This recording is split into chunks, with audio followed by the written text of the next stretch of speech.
Oi pessoal, hoje eu vou falar sobre a ablação da próstata.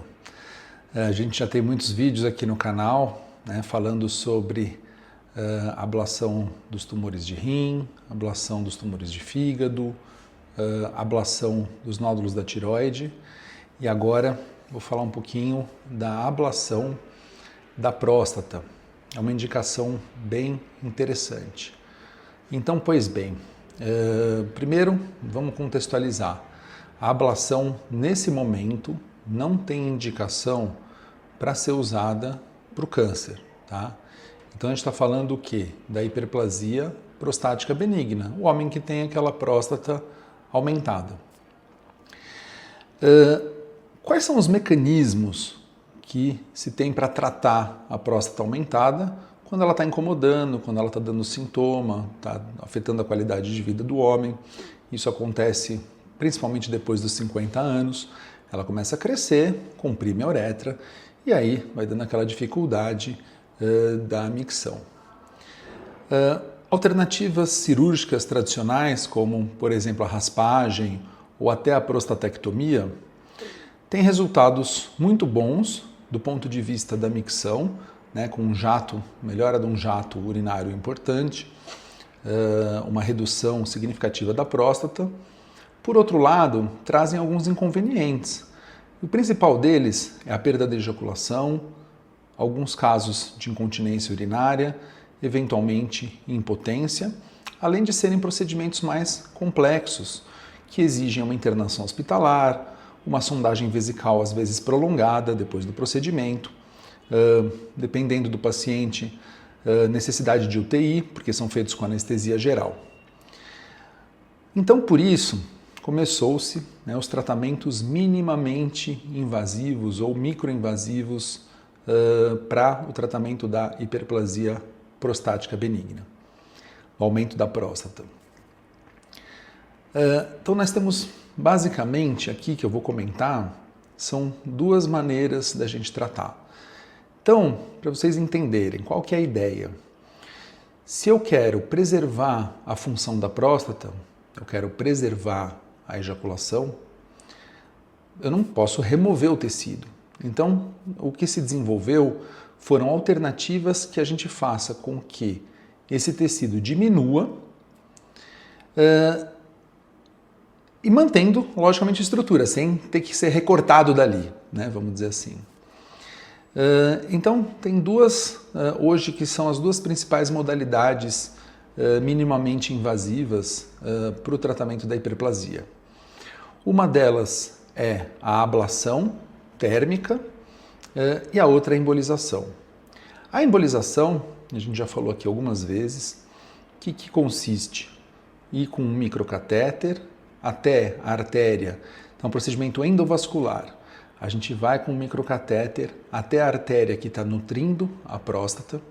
Uma vez que a gente chega nessa artéria, a gente vai injetando umas bolinhas, de modo que aquilo entupa o fluxo para o miolo da próstata e aquilo murche.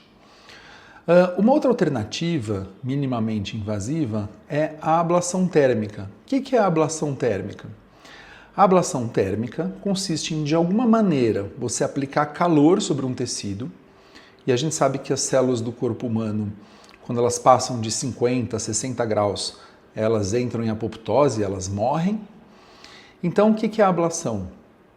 É a gente, de alguma maneira, esquentar aquele lugar, aquelas células morrem, e aquelas células, depois que elas morrem, elas vão ser reabsorvidas, vão murchar, e aí vai diminuir aquele tecido que está aumentado, no caso aqui da próstata. Então, uma alternativa da ablação térmica é pela via transuretral. O que é a via transuretral?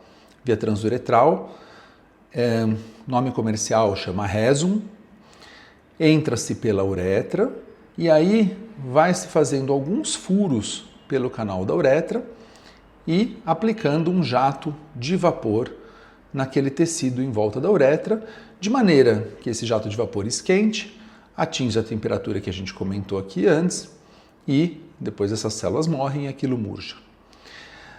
Uma outra alternativa, e é o que a gente está começando a oferecer de uma maneira pioneira, é a ablação pela via transperineal. Como que funciona isso?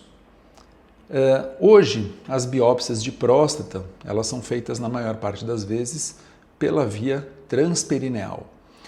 O que é transperineal?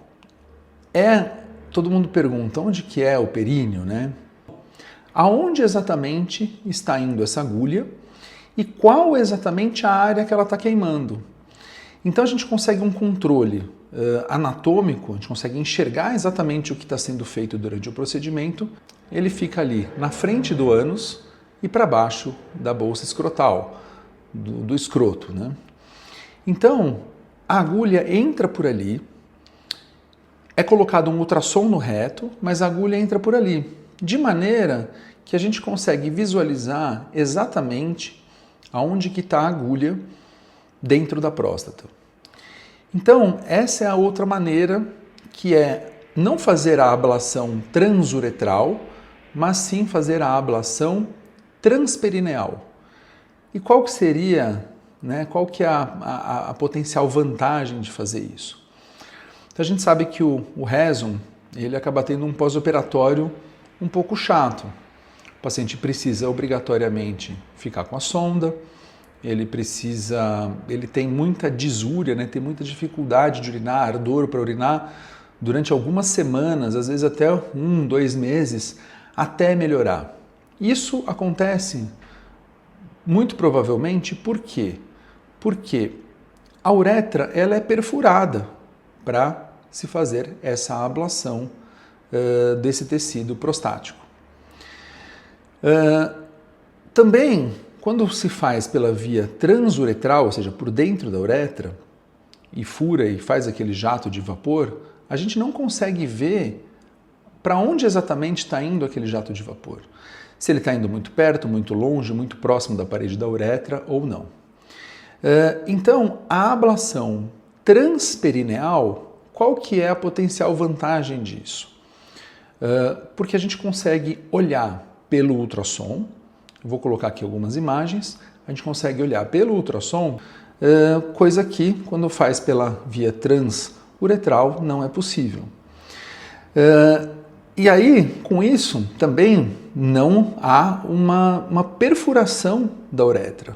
Como a uretra não é perfurada, esse pós-operatório é um pós-operatório muito mais tranquilo, sem a obrigatoriedade de sondar. Alguns pacientes nossos precisam de sonda por 1, 2, até 5 dias, mas é 1 a cada 4, ou seja, 75% dos pacientes não precisam da sondagem.